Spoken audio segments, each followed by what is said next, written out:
Back in 2018, Chipotle embarked on a 7-year journey to find the tariff-free avocado.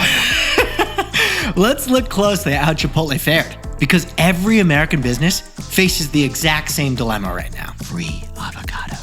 Yet he's in President Trump's first term. He started dabbling with this whole tariff idea. And that's when Chipotle realized, wow, we are vulnerable. Chipotle freaked out because get this, Chipotle buys 5% of all avocados Americans eat. That's 1 out of every 20 avocados. We're consuming them at Chipotle. And 90% of America's avocados are imported from Mexico. Okay, and this is why Chipotle is extra freaking out, because apparently we've got a real big appetite for guac, bigger than you realized. Half of all orders at Chipotle add guacamole. Half of them. And that means Chipotle has to source 132 million pounds of avocados every year. So that's why back in 2018, when President Trump said, we buy too much stuff from Mexico, Chipotle issued a code red. Or is it code green? They issued code red. Let's go with code red, Jack. That's when Chipotle began an expedition to El Dorado. A quest to a mythical world looking not for gold, but looking for the elusive tariff-free avocado. They were trying to diversify from Mexican avocados. Yeah, that's what they were trying to do. And they set up a team to identify 6 countries near the equator that might be able to support avocado trees year-round. Chipotle was kind of like avocado missionaries, right, Jack? Kind of going out there preaching the good word of the avocado. No, they literally went to South America and started evangelizing the avocado in places like Nicaragua, Guatemala, and Ecuador. Chipotle created like an entire avocado diaspora like across the equator. It was unreal. But one problem.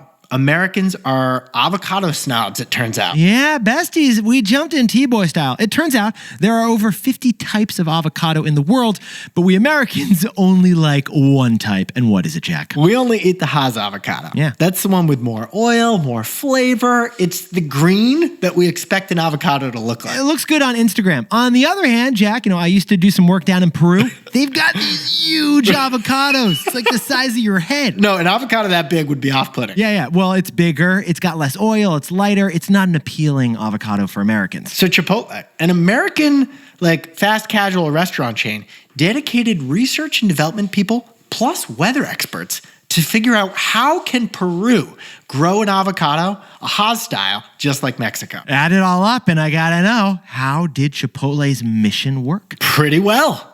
Turns out now in Peru and Colombia, they can grow American preferred varieties of avocados. Oh my Thanks God. to Chipotle. Thanks to the 7-year quest for the mythical tariff-free avocado. Plus, Chipotle is also the buyer of every avocado that California can grow. Apparently, Chipotle is the biggest bidder of made in America avocados. Now, Jack, I love this tall tale we're telling right now, but I got to pause the pod for a second. After everything we just said about the tariff-free avocado that Chipotle discovered, why is their stock down 10% in the last week, 20% so far this year? Because of our takeaway. Oh, yeah. So, Jack, what's the takeaway for our buddies over at Chipotle? Chipotle is a case study. Made in America isn't always possible. So, Yetis, after this 7-year journey for the tariff-free avocado, was it a success? Well, Chipotle does still depend on foreign trade for all their avocados. 5 years ago, 85% of Chipotle's avocados were from Mexico.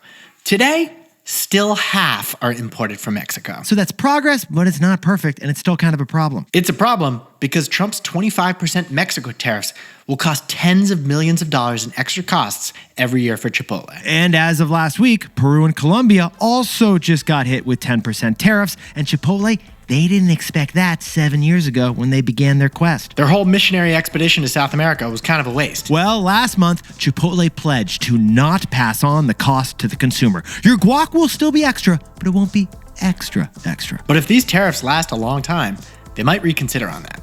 After all, their stock is down 20% this year and 10% just Thursday and Friday. Now, Trump says that he wants overseas production to come to the United States, and in some cases, that is possible. In other cases, it's simply not possible. And those cases are more than you might realize. So it turns out the tariff-free avocado was like the mythical golden city of El Dorado itself. It just didn't exist. Chipotle is a case study. Made in America isn't always possible.